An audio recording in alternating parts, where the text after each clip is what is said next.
I'm happy to welcome you to another one of my history and government discussions. I do these from time to time on a variety of topics, and I do them to try to help people to learn more about our wonderful nation and the incredible system of government that emanates from the unique Constitution that we operate under. I hope you enjoy this presentation. And please come back and watch some more when you have an opportunity. I do post them to YouTube once they are completed, and I've had a chance to edit them in a minor way at least. So I hope that you will be able to join us very often. And so here, let's get underway for today.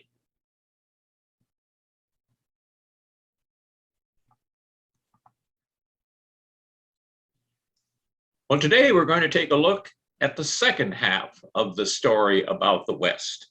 Now, I'm sorry that I can't be with you today. I'm going to do this via a recording and the good graces of my friend Paul McNamara, who will be expediting the presentation. I have a 60-second high school get-together that I'm returning for in Minnesota, and so I'm going to be gone for a week. But once I return, the presentations will again be in person, and so we will get back to our normal schedule. I will not be taking any trips for the foreseeable future after that. In any event, I hope that you find this second half of the story about the West to be revealing. Again, what I had told you earlier is it was a gritty period, not nearly so romantic as we pictured it in our televisions and in our movies and in our books and in our literature. And it was a very formative period, however. So stay with me, and here we go. We're going to take a look at the West. Okay, here we go. The West. Miners, ranchers, farmers, and Native Americans between 1865 and 1914. We're going to talk a little bit about the Sioux Wars. Some of the Sioux, northern prairie, were relocated from Minnesota to Montana during the Civil War. The government began construction of the Bozeman Trail Road in Montana in 1865, which led to Sioux attacks on wagon trains. The Ogallala Sioux were triumphant in the 1866-68 battles, and as a result were granted possession of the lands, until there was the discovery of gold in the Black Hills in 1874, which led to new conflicts. That pursuit of wealth. The Battle of the Little Bighorn famously took place in 1876. Thousands of miners entered the Black Hills of Montana and South Dakota in search for gold beginning in 1874. The Lakota Sioux chiefs Sitting Bull and Crazy Horse were angered by the invasion and declared war. George Armstrong Custer, this is a non-military picture of him, with about 250 soldiers, were famously attacked on June 25th in southeastern Montana at the Little Bighorn River. Custer and his men were all killed in what is known as Custer's Last Stand. It was a massacre in reverse. There's a famous painting of the picture of the time, and it was quite a rugged story. Hope someday you can visit the battlefield. It's quite interesting because it's well preserved. The Battle of the Bighorn was the last major victory for the Lakota and the Cheyenne. The government had superior technology. It had the telegraph, it had the railroad and weaponry, as well as the ability to haul food, and the Indians were starving. They'd lost their buffalo, their natural source of their livelihood, of their food. And the Buffalo soldiers were out there. They were largely black soldiers. The reason they were called the Buffalo soldiers is that if you take a look at an African-American's hair, it tends to be a little kinky. And if you take a look at the hair on the back of a buffalo, it has sort of a kinky similarity. And so they were nicknamed the Buffalo soldiers. The Lakota agreed to give up their claims to the Black Hills, which amounted to the loss of thousands of acres of land. And so here we have the Pine Ridge Reservation, where there is terrible living even today. It is one of the most disgraceful, ugly places in America. Very poor standard of living. Chief Joseph of the Nez Perce. They lived in the Snake River Valley along the border of Oregon, Washington, and Idaho. After gold was discovered on their land, the government ordered the Nez Perce to move to a reservation. They were rounding them all up. Chief Joseph, however, said, no, nothing doing, and wouldn't surrender. So he led his people on a very long trek all the way up through Canada. Difficult journey, more than 1,000 miles they went with little or no food. And finally, because they were starving, he eventually was forced to surrender, and they were moved to a reservation in Idaho. The Apache and Navajo Wars in the Southwest. After land was ceded to the US by Mexico in the late 1840s, there was war going on with the Apache and Navajo. For almost 20 years of fighting, finally they agreed to relocate to a reservation. However, half of the Chiricahua Apache refused and followed Geronimo into Mexico, and he led several attacks, but even he finally surrenders in 1886. The technology and the need for food finally overwhelms the Native Americans. Then we have this story of the ghost dance in 1889. This is in South Dakota. Round dances, in which most of the community dances together in a circle, had been performed for many years in several Native American cultures. A prophet known as Wavoka, or Jack Wilson, from the Paiute people living in what is now Nevada, claimed that God told him that if his people performed this dance, peace, prosperity, and the old way of life would return. The dance became known as the spirit or ghost dance. This is Wovoka, also known as Jack Wilson, and his vision spread throughout the plains and the West, and many of the tribes went to hear his message, and different interpretations were made from Wilson's original message of peace with the whites. Some believed that the dance would eradicate all the whites, others that the ghost shirt worn during the dance would protect them from bullets. Whites misunderstood the ghost dance. They couldn't understand the language, they couldn't understand the music, they couldn't understand the ritual. The ceremonies were lively with face painting, special outfits, and loud dancing and singing. Many white settlers feared that the dancers were preparing for battle and encouraged the government to ban the practice. Tensions escalated when the government broke its treaty with a Lakota that I mentioned earlier in South Dakota. Here is Sitting Bull. The Pine Ridge Reservation agents were terribly frightened by this ghost dance. And there had been a brutal winter, as can only be understood if you have lived in the northern prairie. Decreased rations from the government, because remember, there are no buffalo left to feed them, so they rely on the government to feed them. Many on the Pine Ridge Reservation practiced the ghost dance with increased fervor. The Bureau of Indian Affairs agents panicked and asked for reinforcements. Sitting Bull was accused of spreading the dance and was shot during an arrest attempt. His death caused many to flee to Wounded Knee Creek. As the buffalo will be renewed, you shall all live forever and ever in the freedom we as Indian people once knew.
And so the Wounded Knee Massacre of 1890, the Army troops followed the Indians to Wounded Knee Creek.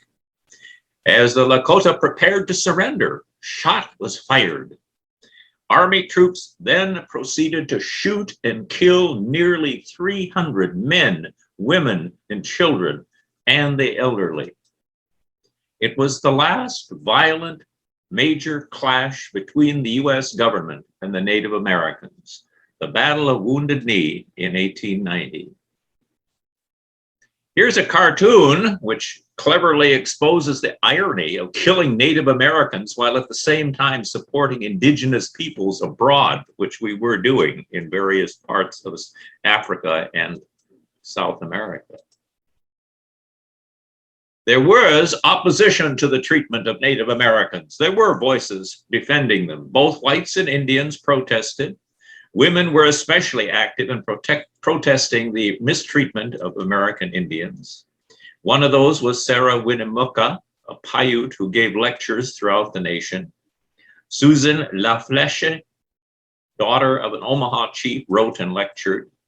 Alice Fletcher lived with various tribes to collect firsthand accounts of their situation. The most famous of all, however, was this lady, Helen Hunt Jackson, who wrote a book in 1881 called A Century of Dishonor.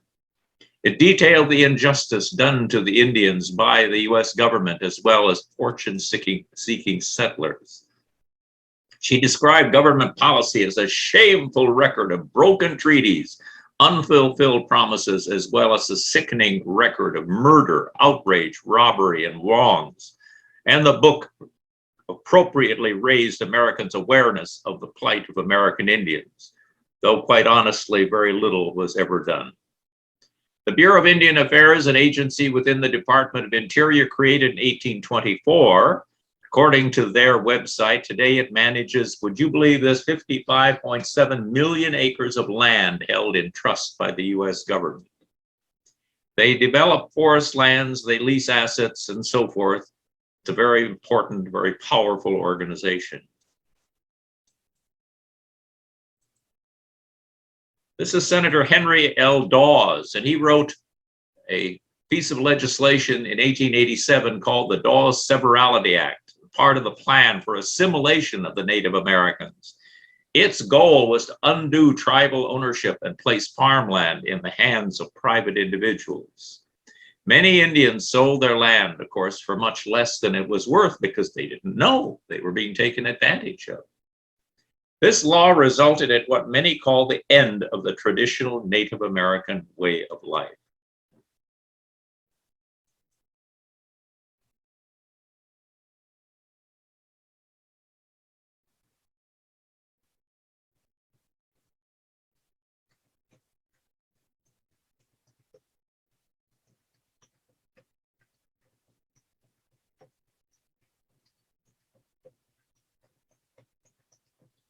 Here you'll notice the shrinking of the Indian lands that they could have effectively controlled. And you notice starting 1801, 03, 1805, 1810, and it goes piece by piece by piece, 1820, and then we get into the West, 1820s, and then on beyond that, 1830s, finally, the Oklahoma Territory is set aside as Indian territory. And so they continue to take lands, take away through treaties, one treaty after the other. And so slowly, just slowly, one part of America after another is lost to the Native Americans. So that by the time we are going to reach 1900, we're going to find that the Indians actually have almost no land left.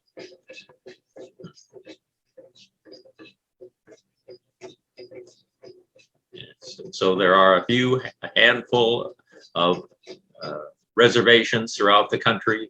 Occasionally a new one is created, but none of them are ever very large. And here is a map that shows the current Indian reservations in America. And you'll note most of them tend to be west of the Mississippi River. And a few of them are fairly large.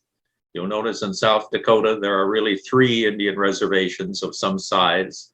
Up in the northern part of Minnesota, you'll notice 3. My school district that I was superintendent of was right in the middle of those, though we had only maybe 5 or 7, 8% of our students were Indian. So now we'll move on to look at the cattlemen's frontier. The cattlemen, a Spanish heritage of the vaqueros, growth of the cattle industry, the cattle drives, the cowboys, cow towns, decline then later of the cattle kingdom, and range wars. Vaqueros is a Spanish word derived from vaca, which means cow. In English, it means cowboy, and it's also the origin of the term buckaroo. Cattle ranching began in Spain during the Middle Ages. The Spanish brought horses to the Americas in the 16th century, as well as their ranching traditions. Remember, there were no horses native to North America. So the ones that we have are all descended from those brought by the Spanish or from other parts of the world. Texas, part of Mexico, became the center of cattle industry during the 18th century because it was naturally a grassland that was natural for raising horses. The Rio Grande River provided ideal conditions for this cattle to thrive: plentiful water, green grass year-round, warm climate, and open range. Mexican ranchers used the open range to hone the skills necessary to cowboys in the years to come, riding horseback, branding, and roundup to mark calves. Number of cattle skyrocketed during the first half of the 19th century, but it has a problem. It was impossible to transport cattle to the east in a profitable fashion prior to the railroad expansion because it was the people in the east who needed the beef, and it was way out on the prairie. What are you going to do about that? The cattle population was rapidly increasing. As their numbers grew, they pushed further north. During the Civil War, the cattle population swelled further as the southern routes were blocked by the Mississippi. By the end of the war, 1865, it's estimated that the population of cattle in Texas was around 5 million. Ranches existed throughout the Southwest. As the population increased, greater demand for meat. Huge profits could be made if the cattle could be driven overland and transported. In the northern cities like Chicago, a cow was worth $40 compared to just $5 in Texas. Big incentive to get something done. Here you see the growth of the industry in the various states. Expanded rapidly. The cowboys, a diverse group of men, including American Mexicans, African Americans, Native Americans, as well as various European immigrants. They were a mixed group of people for sure. Extremely demanding job, often requiring 18 hours a day in the saddle, harsh weather conditions, loneliness, low pay, the possibility of stampede or death by dragging or disease. It was not nearly as romantic as our movies and our culture have sought to make it. Cowboys earned approximately $800 a month in 2021 dollars. Not exactly mind-blowing, is it? The rise of the cowboys, they relied on Spanish traditions like branding irons, roping cattle while on horseback, and the leather chaps. From the beginning, the cowboy was seen as an American hero and a symbol of rugged individualism. That's our American tradition. And it influences many of the things that are done today in our attitude. Most property claims were aligned with streams, even though the land was publicly held.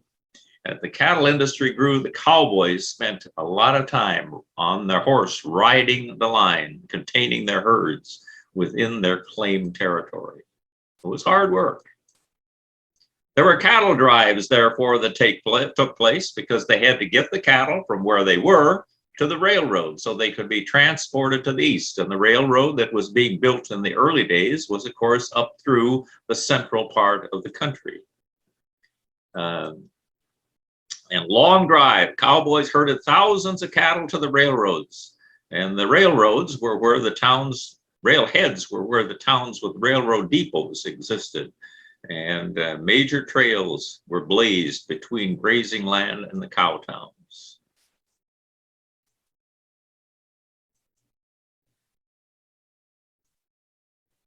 Life on the trail.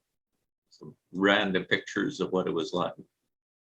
And it was not pleasant at all.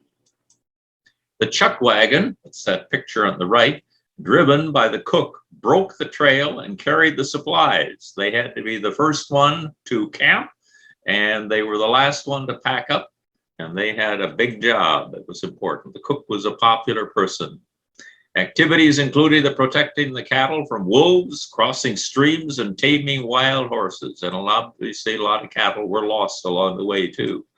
It was life on the trail was long and lonely, the drives often lasting 3 to 5 months, depending upon the distance they needed to go. And delays were always experienced. They could sometimes cover 15 to 25 miles a day. Although it was important to arrive at their destination on time, they also needed to let the cattle graze and keep their weight up, because the cattle were sold according to weight and condition, and so if they deteriorated, that was not desirable. Here's the branding going on. In order to identify cattle, major ranches practiced branding.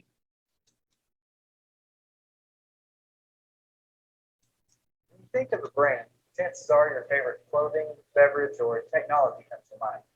But a cowboy might think of something like this. Thanks to the hot branding iron, there was no better way for a rancher to leave his mark. They come in every shape, size, and configuration, each one as unique as its owner. But the process of fire branding cattle dates back further than you may think, way further. It's estimated that ancient Egyptians used brands to claim cattle as early as 4000 BC. In the ancient Roman Empire, cattle were branded for a slightly different reason. Some of the Romans believed certain branding symbols were magical spells to protect the herd. The practice of branding cattle came to America from European travelers and was fine-tuned by the vaquero, or cattleman from Spanish Mexico. Branding livestock served many useful purposes for ranchers. The main reason was to signify the rancher's ownership of their animals. This allowed livestock to graze together on open ranges, and when it came time to round them all up, it helped cowboys determine who owned what. Unique brands came in handy for keeping track of lost animals, but it also prevented them from being stolen by rustlers or livestock. To avoid the possibility of duplicating brands, ranch owners came up with variations of characters to make sure their name stood out. Brands could be walking, running, double, tumbling, lazy, or crazy. You can see many examples of unique brands and irons here at the National Cowboy and Western Heritage Museum in Oklahoma City. Okay, so anyway, they each spring they would send the chuck wagons and cowboys to identify and brand their new calves. Cattle often bred outside their herd, and roundups decided the ownership. It was an incredible process. On the outlook here for horse and cattle thieves, there were, because it was pretty valuable. If you could rustle enough cattle, you could make a small fortune. Cowboys were diverse. All kinds of people were in the cowboys. There were some cowgirls too. Texas rancher and pioneer female trail driver Margaret Borland. In the mid-1800s, cattle ranching was becoming big, but not all ranchers were men. She was one of the few frontier women who ran ranches and handled her own herds. She drove 1,000 head of Texas longhorn cattle up the Chisholm Trail from South Texas to Wichita, Kansas.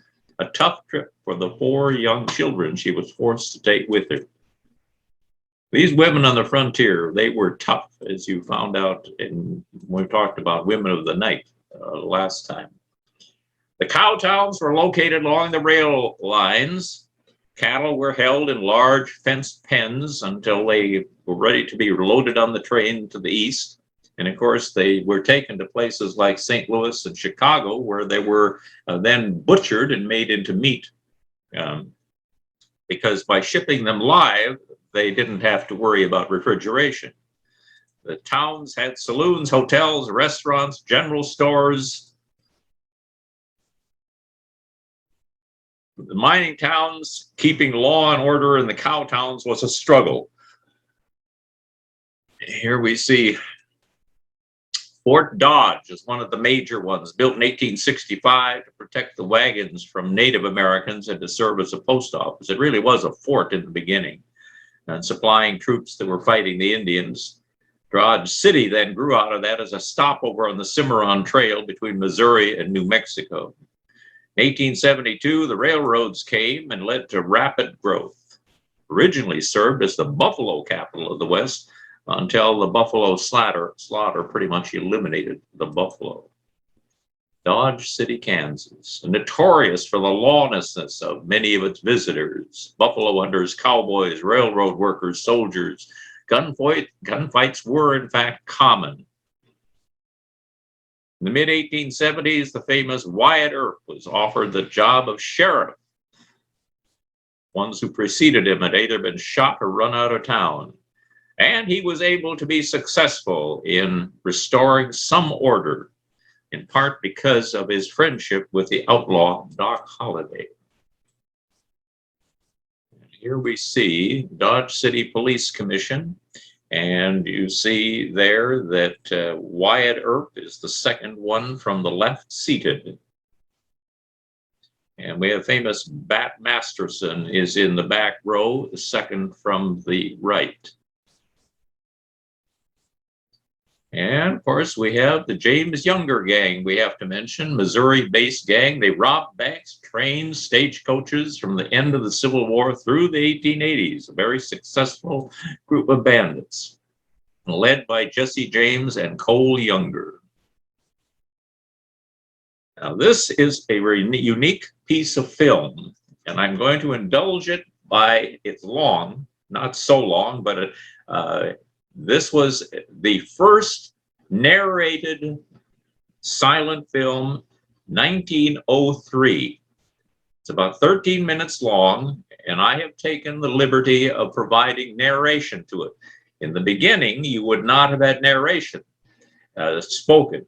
You would have had, in fact, music played, and there is music being played along with this. And so I hope you enjoy this unique piece of film that comes from the earliest narrated film, and it completely amazed people during its time. Two masked robbers enter a rural telegraph office and force the station's telegraph operator to get the signal block to stop an approaching train. Through the window of the station, the train is seen coming to a stop. They make him write a false order to the engineer to take on water at this station, instead of at Red Lodge, the regular watering stop. The bandits crouch out of sight while pointing their revolvers at him as the train conductor approaches the window. The frightened telegraph operator delivers the note with the fictitious order to the conductor. As soon as the conductor leaves, they knock out the operator with a blow to the head. They tie his legs together and his arms behind his back and leave him on the floor. The bandits also place a gag around his mouth. They quickly move outside to catch up with the train, seen starting to move through the window.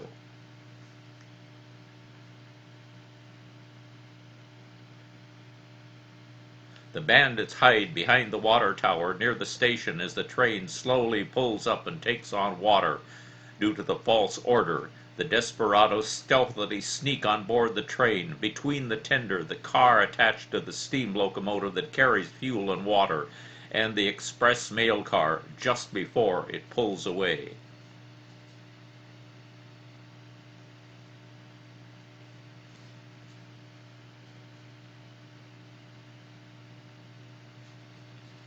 The car's mail messenger is busy at work in the mail car as the train moves along.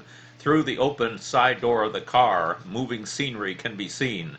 The worker is alarmed when he hears an unusual sound. He peeks through the door keyhole leading to the tender and locomotive cab and sees the two bandits trying to break through the express car door. After being startled, he quickly recovers and locks the strong box containing the valuables and throws the key out the open side door. He draws his revolver and crouches behind the work desk just as the robbers break down the door and enter. After a pistol duel, the messenger is killed.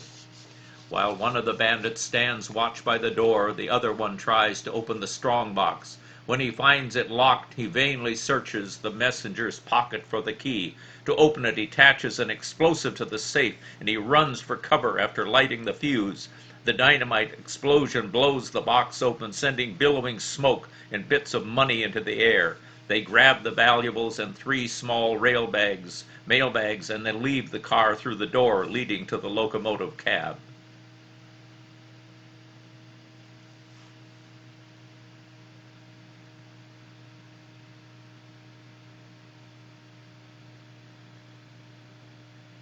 The train is moving about 40 miles per hour. While the 2 bandits have been robbing the mail car, another bandit climbs over the tender and holds the engineer at gunpoint. A 4th bandit struggles with the fireman, who has seized a coal shovel for defense and climbed up onto the tender. They have a fist fight on the tender until they fall. The bandit has the advantage. He lands on top of the fireman. He takes a lump of coal and strikes the fireman on the head until he's unconscious. Then, after overpowering him, he hurls the victim's body off the top of the moving train. And this was a startling special effect, although it was only a dummy figure. The 2 bandits force the engineer to bring the train to a stop.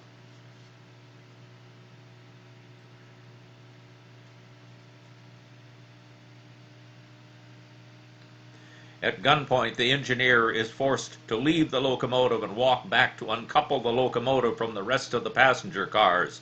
They walk back to the front of the train and board the locomotive. The engineer is forced to pull the train ahead about 100 feet, leaving the rest of the cars behind.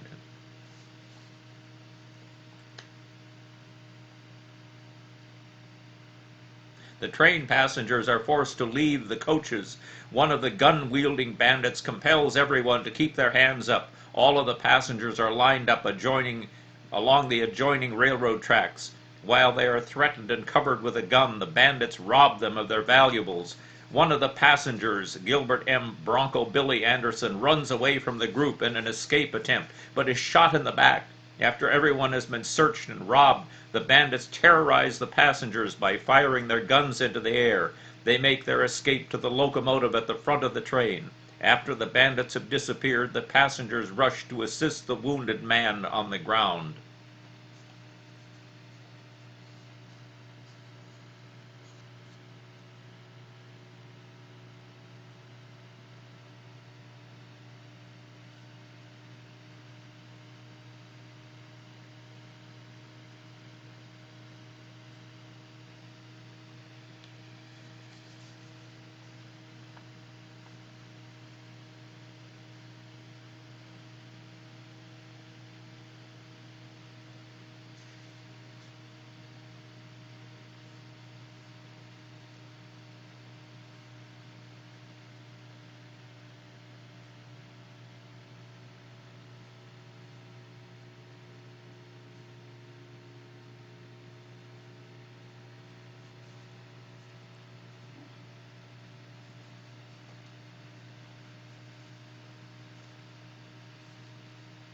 The bandits board the locomotive with large bags of valuables. They force the engineer to start the train and move off into the distance to the left.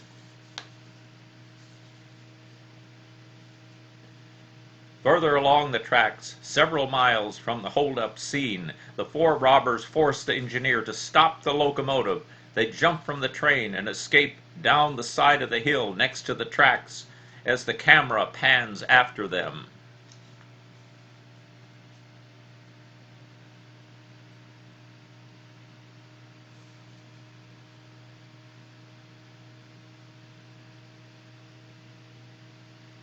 The bandits run through a beautiful valley, approaching closer into view.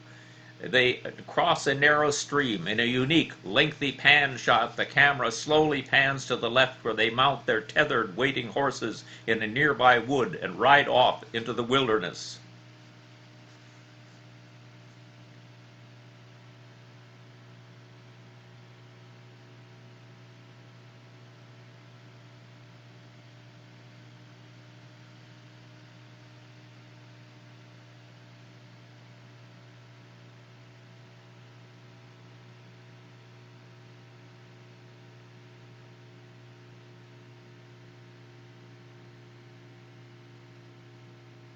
Back at the railroad telegraph office of the first scene, the station operator still lies bound, gagged, and unconscious on the floor. His young daughter, a woman actress named Mary Snow, enters the door with his dinner pail. She's startled to see him on the floor. She runs to him, shakes him, and then cuts the ropes that bind him.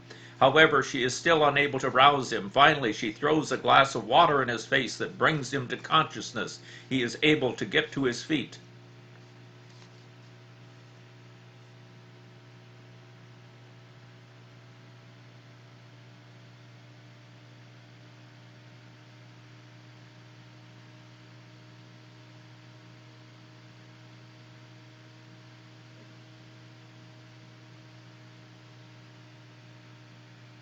Four couples are dancing a lively square dance as others watch standing against a wall.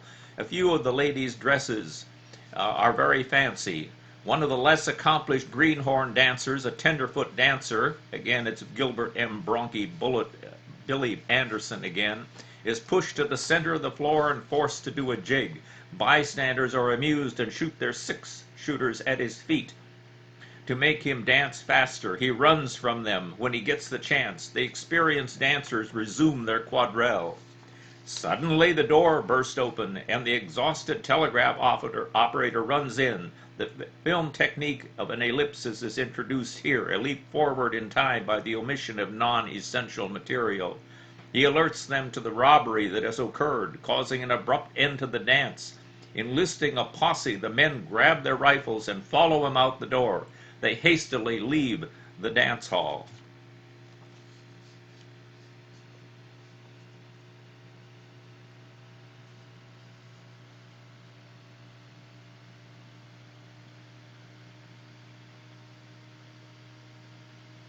Through a forested area, the 4 mounted bandits ride into view, pursued closely by the large posse. As they ride, they exchange gunfire at each other, causing smoke to blast from the weapons. One of the bandits is shot and falls from his horse to the ground. He staggers to his feet and fires at one of the posse members to defend himself, but is shot dead a few minutes later. The posse rides on after the other 3 bandits. One of the posse members stops and looks at the dead body. The remaining bandits have dismounted from their horses. After looking around and not seeing any danger and thinking they have eluded their pursuers, they dump the contents of their pouches on the ground to examine their take. As they kneel and crouch down and sift through their booty, they do not notice the members of the posse approaching on foot from behind until it is too late. They are surrounded. A short, ferocious gun battle begins, and there's smoke from the guns, and one by one the bandits are killed. A few of the posse have also lost their lives. The members of the posse gather up the stolen loot and confiscate the bandits' guns.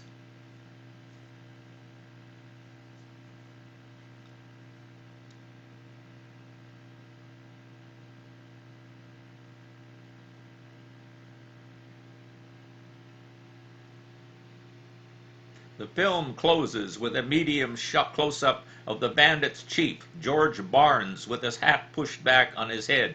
He points and shoots his revolver point blank directly into the camera and, of course, at the audience. This caused a tremendously terrifying sensation at the time. Few people have ever seen.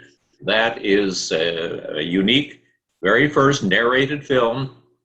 And I provided my own not so great narration to it, and I hope that you found it elucidating.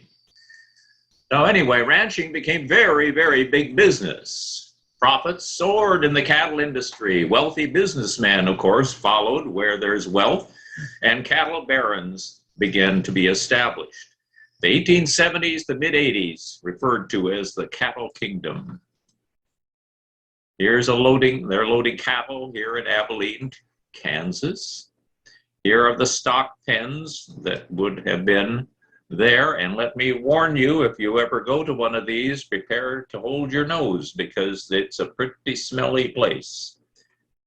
And there were these stops along the way. They had to get them on the train and get them to the slaughtering houses that were largely in Chicago. In the mid-1880s, cattle ranching business was devastated by several factors. Overexpansion, too many cattle, too many ranches. Lowered prices due to overproduction. Law of supply and demand. Battles over land usage, with farmers now began to move in, and they were using barbed wire to encircle their property, and the cattle could not move across the barbed wire. And the bad weather and cattle diseases, which they had no control over them. Now, this is a little bit of a misrepresentation. The big cattle are the Angus, the Hereford, and the Texas Longhorn. The Angus produces the highest quality of beef, but it's not as rugged an animal, and so it's not well suited to the prairie, to the southern Texas ranching. The Hereford, which is probably the predominant beef cow today, is somewhat rugged and the preferred breed for today.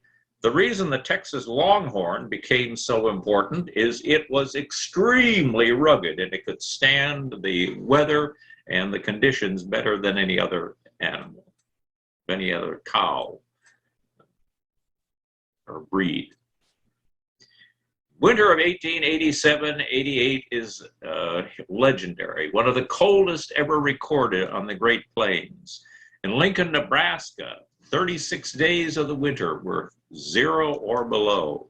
Thousands of cattle, tens of thousands of cattle died as a result of the freezing temperatures and, of course, then the lack of food. Effectively, this was pretty much the end of the cattle kingdom. The ranching industry compressed even further into the hands of a few large corporations. Most famously, Teddy Roosevelt had his Elkhorn Ranch out in western North Dakota, and because his herd was pretty much decimated, this then made him give up on his ranching business. He'd gone out there after his wife had died and so forth, and the story of his life in North Dakota is quite interesting. But because he was now freed from his cattle, he was able to move on to his career in politics and, of course, the infamous presidency that he has. Then we have battles over usage of the public lands between the ranchers, the farmers, the cattle, and the sheep herders. Range wars took place in a number of places out throughout the West. There were the Lincoln County Wars, the Pleasant Valley Wars, Jackson County Wars. This kind of conflict occurred widely, and it was when farm crops displaced the rangeland. The Lincoln County War, probably one of the most famous. General store owner controlled all commerce in town, and the ranchers hired gunmen to try to wrest power away from him during the shootouts. This is when Billy the Kid, famous character from history, becomes important. Pleasant Valley War, Arizona, 1882 to 89, began over water and grazing rights, and that's going to be a serious problem out west in coming year or two also. The violence resulted in at least 12 deaths. And these, of course, were romanticized later on. Sheep herders came into the scene, and the problem with sheep is when they graze so close to the ground that the cattle cannot be there. There's no grass left for the cattle. Now,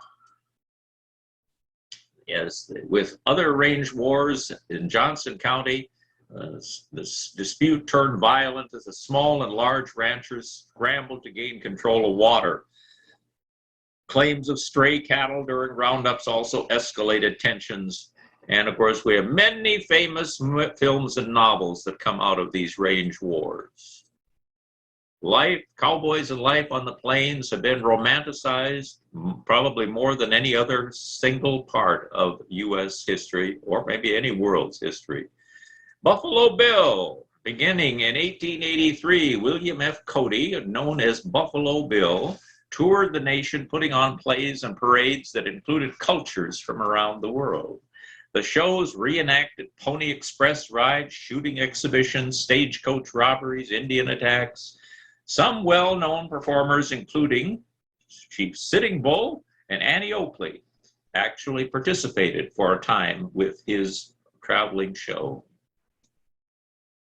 The show changed its name to Buffalo Bill's Wild West and Congress of Rough Riders in the World and toured the country for 20 years. The Rough Riders come after the Spanish-American War when some of them joined his tour.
Okay, well, he was a remarkable person. Future President Teddy Roosevelt commented on the cowboys. And basically what his quotation here is going to say is they were rugged, and they were a unique part of our history, and they were quick to use their guns in settling disputes. And so then we'll get to farming on the Great Plains. Homestead Act, Department of Agriculture, 1862, one of the most famous legislative sessions of Congress. Exodusters, other settlement acts. The Hatch Act of 1887, Settlement of Oklahoma, Las Gorras Blancas, Life on the Farm and New Technologies, Situation for the Farmers in the last half of the 19th century, and then the large-scale farms, the bonanza farms that emerged. Homestead Act of 1862. In 1862, Congress authorized the Transcontinental Railroad. They also authorized the land-grant universities or colleges, and they passed the Homestead Act, which was going to settle farmers on the Great Plains. It promised 160 acres of free land, to heads of families who were American citizens or just intending to become citizens. The settlers were required to improve the land by building a dwelling and farming for 5 years, after which they officially became the owners. And that's exactly what happened with my grandfather. He went up into the Red River Valley of Minnesota and he staked out 160 acres. That's the 160 acres that's promised here as his homestead. And hanging on the wall over here, just a few feet away from me, is the grant of homestead that was provided to him at that time. He also, remember, we talked about how the railroads were granted land for building the railroad. He also, for a very small amount of money, he bought an additional 80 acres. And so the original Wangberg homestead was 100 and 240 acres of Minnesota land in Norman County, Minnesota. Department of Agriculture was created in 1862. They hired scientists, and they're beginning now to look at the best farming practices to seek crops from countries around the world.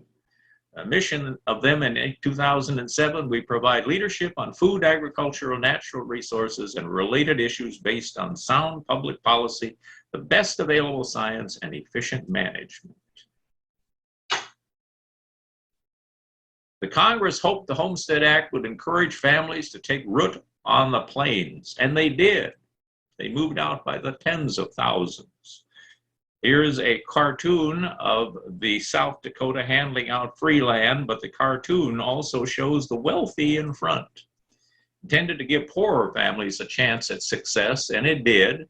However, it was very expensive to move west and buy all of the necessary equipment. Remember, we're becoming more scientific.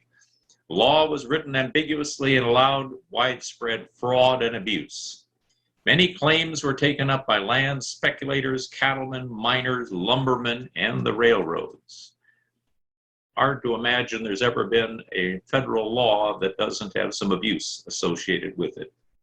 The exodusters, many blacks wished to flee the South after the Civil War. They had no future there anymore. They were free, but free to do what? Here's a former slave, Benjamin Pap Singleton, who encouraged large-scale migration to Kansas in 1879. It's estimated that by 1881, 25,000 African Americans had moved to Kansas, and they were called exodusters. There was a lot of land out there to settle, and so they moved west. Other acts passed to encourage settlement. The Timber Culture Act in 1873, 160 acres to farmers who would plant trees, was abused and was later repealed. The Desert Land Act, cheap land to those willing to cultivate within 3 years. Timber and Stone Act, low-cost land to encourage lumber and mining. Some of those not so successful as the Homestead Act. Many flocked to the plains in search of land. The Hatch Act of 1887 provided federal funding for experiment stations in each state to help farmers with the best practices and strengthen agriculture, and then to publish its findings. Still an important activity of our government. And this is an important phrase in one of the treaties with the Indians, where it says, each tribe or band shall have the right to possess, that is a misspelling, occupy and use the reserve allotted to it. And this phrase, as long as grass shall grow and water run, and the reserve shall be their own property, like their horses and cattle. Well, we know how that was betrayed. This is actually from Article 5 of the Treaty with the Comanches in 1861, but that kind of phrase is in other treaties as well. Oklahoma was opened to white settlers by the Land Run Act of 1889. Even the Indian Territory was not going to be preserved. Whites wanted that land. After a railroad went through in 1870, the race to grab the land was on. By 1889, tens of thousands rushed to claim, but only 1,000 were able to stake claims in the beginning. Oklahoma later becomes the 46th state. Here is a family hoping to stake a claim in Oklahoma. Eastern Oklahoma was going to be just fine. Western Oklahoma too dry for farming, as we'll find out in the Dust Bowl. Las Gorras Blancas, Spanish for the white caps after the whites, or the caps worn by its members. They wanted Mexico to reclaim land lost in the Mexican War. As more whites settled in the Southwest, land was divided and fenced, which hurt the local Mexican farmers. The Gorras Blancas protested by cutting fences and burning barns. Here we have the representation of foreign-born, 1870s. And if you'll notice that many of these territories had half of their population was foreign-born. Minnesota, for example, foreign-born. Wisconsin, half foreign-born. Utah Territory, Nevada, California mostly, Arizona more than half foreign born.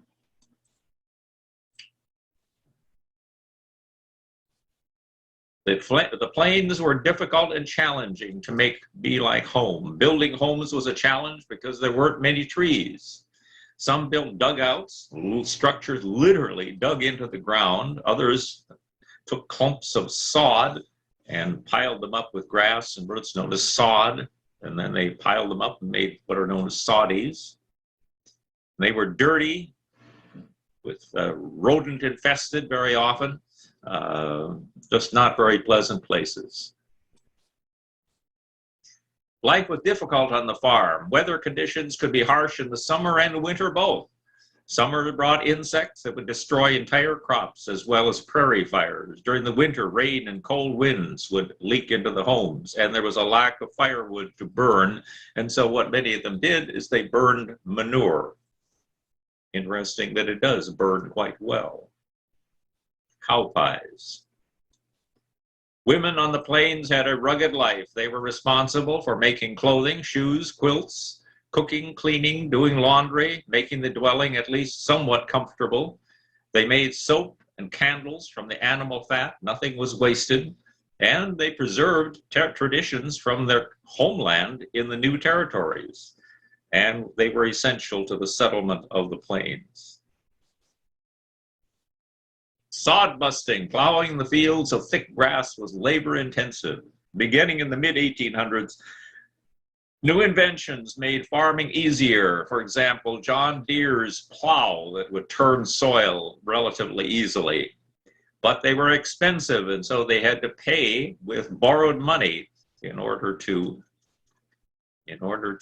make things work. Here are some pictures of some of the early equipment. You notice that one on the right, that hay rake? What my dad did with that is he sawed off the horse connection and put on a hitch, and so he ran that same machine with a tractor. I spent many hours on that tractor raking hay in the alfalfa fields. The value of farm machinery and implements in millions of dollars. Notice how it soars. Still extraordinarily expensive. I don't even know how one farms today because everything is so expensive. Matter of fact, what you do is you become a corporation. You become a large farmer. And we began to export our agricultural products around the world. And here you see a poster illustrating the movement of farmers into the West and a displacement of the buffalo. It calls it here the last of his race. By 1898, there were almost no buffalo left in North America, the bison rather. Number of farms, growth in the number of farms in the United States. Notice how it soars by 1900. Today, there are only 2 million farms. We got almost up to 6 million, and today there are only 2 million farms left in the United States. They've been consolidated. I pull this little piece of statistics. I grew up in Norman County, Minnesota. In 1950, I would have been 9 years old. At that time, there were about 3,000 farms. Today, 500. One effect of the new technologies was that less labor time was needed to produce the same number of products. And there were scientific innovations. Scientists were sent around the globe to find and bring back superior agricultural products, including rust and drought-resistant winter wheat from Russia, kefir for corn from North Africa, and yellow flowering alfalfa from Turkestan. Hog cholera was conquered and eliminated. Botanists like Luther Burbank were able to produce new fruits and vegetables. They were figured out how to measure the butterfat content of milk. The Tuskegee Institute in Alabama, famously George Washington Carver, found hundreds of new uses for the peanut, the sweet potato, and the soybean.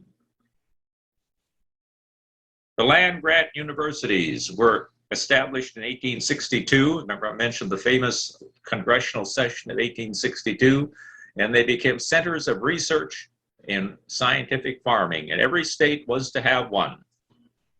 You wonder, what about the University of Florida? I don't think of that as an agricultural college very much. Well, it was originally, origins go back to 1853, the East Florida Seminary at Ocala. In 1884, the Florida Agricultural College was founded in Lake City as a state's land grant college, and they were merged. In 1903, it was renamed the University of Florida. In 1905, was consolidated. We had one for men and we had one for women. Imagine that. And still another one for colored students of African-American males and females. The new campus at the University of the State of Florida was opened in Gainesville in 1906.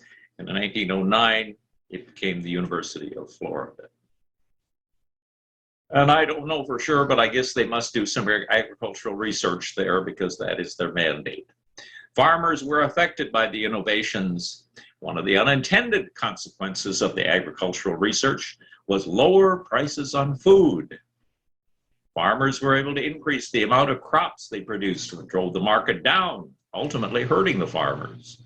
In other words, unlike in other industries that profited from new technology, scientific innovations in the agricultural field led to the industry becoming less profitable, causing lots of discontent among the era's farmers, and we had this great revolution on the farm.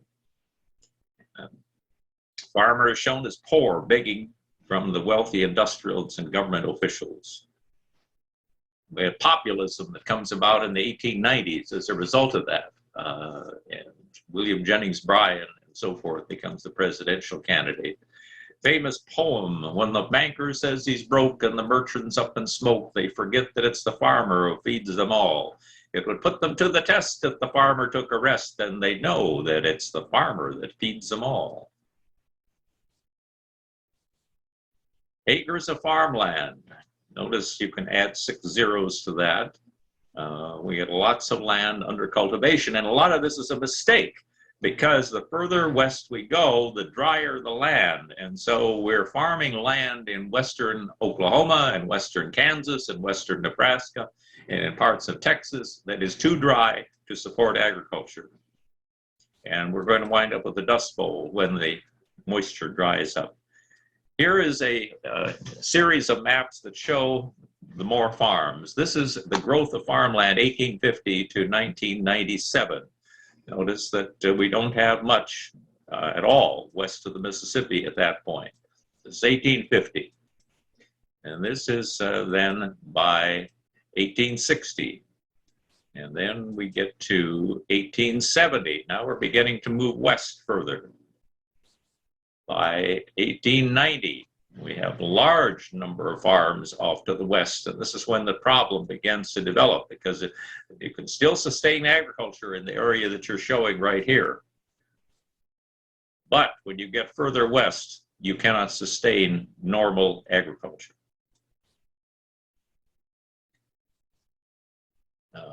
Cyrus McCormick led the way in developing machinery that made farming more productive. Invented the first successful mechanical reaper in 1831. Began a new area of agricultural mechanization in which fewer farmers could feed more people and made possible for millions of people to leave the farms for jobs and careers in the new cities and factories. New inventions led to the mechanization of agriculture. There were hundreds of inventions that increased output. Reapers, automatic wire binders, threshing machines, mechanical planters, mechanical cutters, huskers and shellers, cream separators, manure spreaders, potato planters, hay dryers, poultry incubators. Now, this is something that I grew up with, and I'm going to take a moment here to show you this, but this is a thrashing demonstration that's done at a farm. And I think this is what I saw when I was a kid. This is how, in fact, you thrash the grain at this time.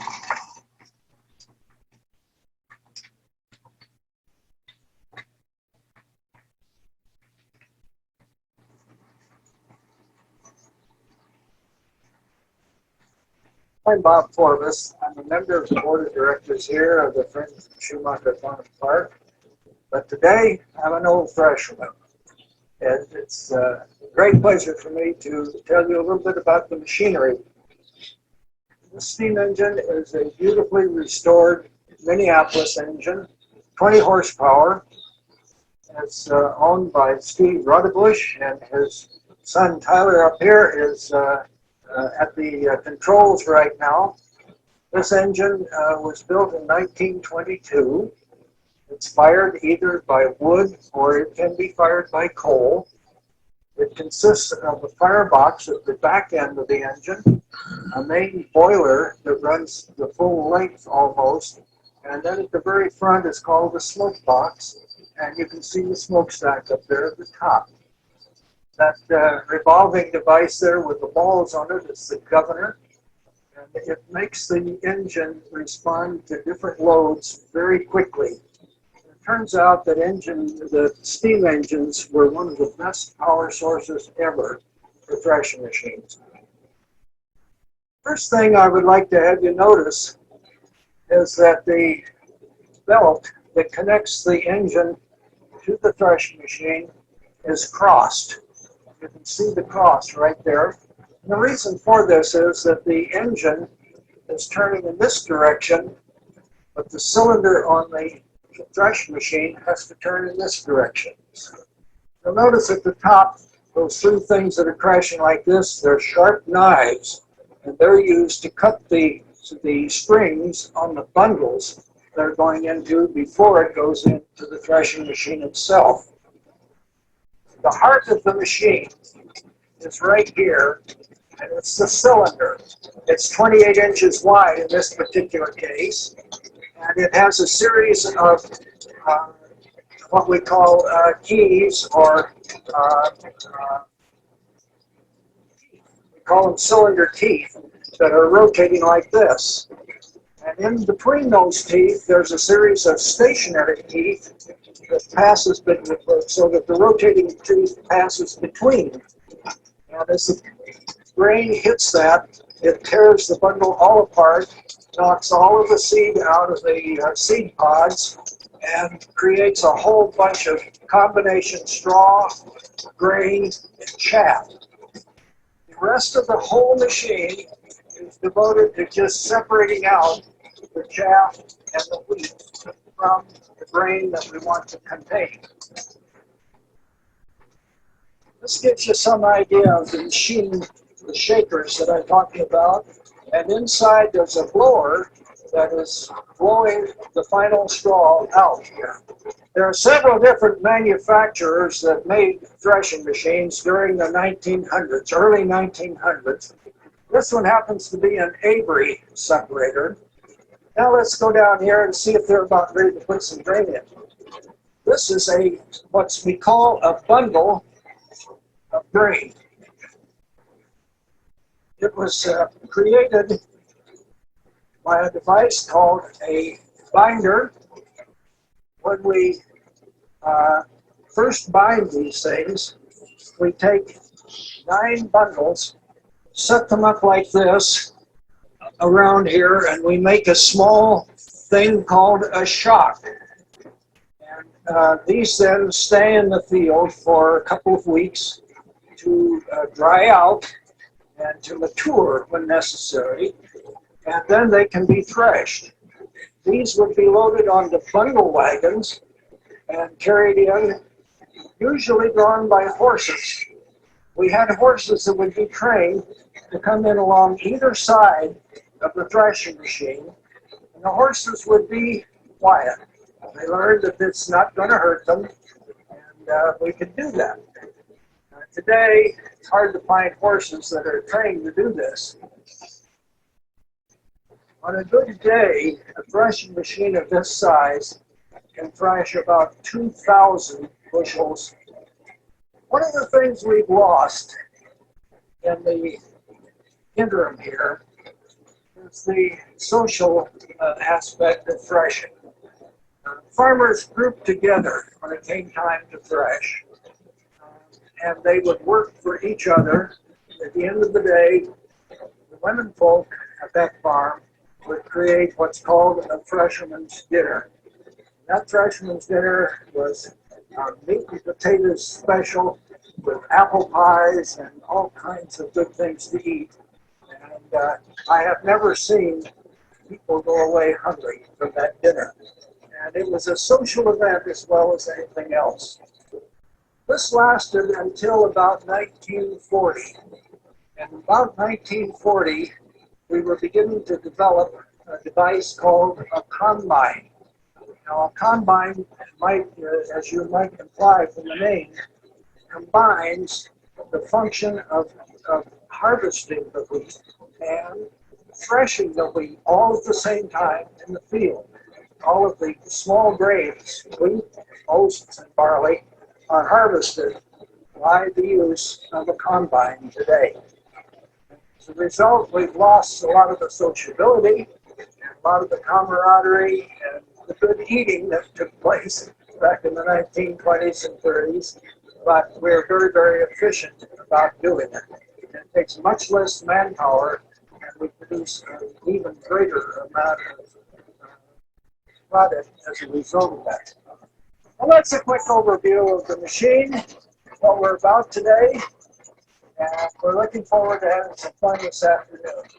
Thank you. I thought you might find that interesting, but that is literally what I experienced as a young boy on the farm. Now, rapidly, he mentions the combine quickly replaced that, but it was a way of life as much as it was anything else. Farm output dramatically increased as prices fell. They produced more crops, unfortunately, and here we see what's happening. Falling prices after the Civil War. And while farmers are being more efficient, they're producing more, their incomes go down all at the same time. Situation for farmers during the last decades, the Civil War demand for farm products led to increased production and prosperity. They began exporting crops overseas, made them major players in international trade. We have the phenomenon of increased new technology.